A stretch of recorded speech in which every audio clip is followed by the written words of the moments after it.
Am I the a-hole for recording my friend's fiance at her bachelorette party and playing the recording for him? Man, do I love weddings, do I love bachelorettes and all that stuff. They always have such great stories. Anyway, I was invited to the bachelorette party for my friend's fiance. It was over the long weekend at a vacation rental on the beach. There was booze, a hot tub, great food. It was definitely a hit. At one point, I was on the deck looking at the ocean, and the bride was drunk in the hot tub with two of her friends. She said she felt more relaxed than she had in a while. I assumed she was referring to wedding planning. One of her friends asked if she was having trouble with the little monster. She said no, that he was manageable for now. At that point, I realized they were talking about my friend's son. I took out my phone and started recording them. The bride's friend said horrible stuff about my friend's son, and the bride responded positively to everything, laughing and agreeing. Then she said that it was too bad he wasn't old enough to send to military school. I stopped recording when their topic changed. I don't think they ever realized I was close enough to hear them. When we got back, I asked to meet with my friend, and I played him the recording. He was quiet while he listened. After the recording was finished, he asked me to send it to him, which I did. Then he asked me to delete it, which I said I would do, but haven't yet. I feel like an a-hole for interfering, I really do. However, I'm worried about my friend's son.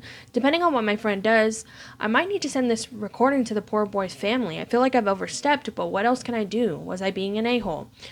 No, you're not the a-hole. This is a situation I've never been in, so I can't say that I can give extremely good advice here. All I can say is a kid is involved. And again, when you're marrying someone, there should be no secrets or whatever.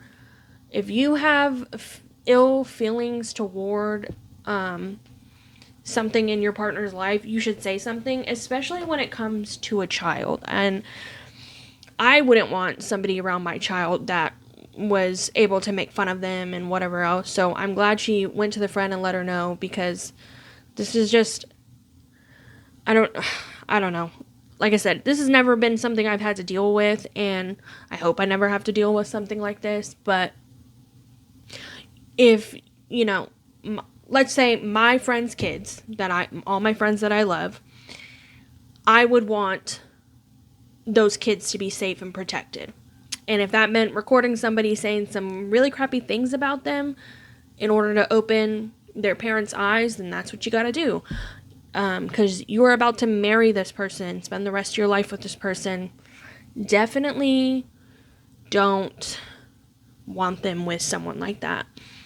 Now, it's not wrong that you feel bad, because this is going to, change their relationship, probably not for the better.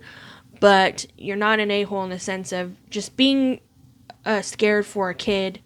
You're not the a-hole for taking care of your friend's kid, period. Kids need protection, and so anybody that wants to act like this toward a child should not be around children, okay? I think at the end of the day, they'll sit down and talk about the recording, and if there are underlying issues to why she feels this way or whatever, they can work that out. But at the end of the day, you did nothing wrong, so don't feel bad about it.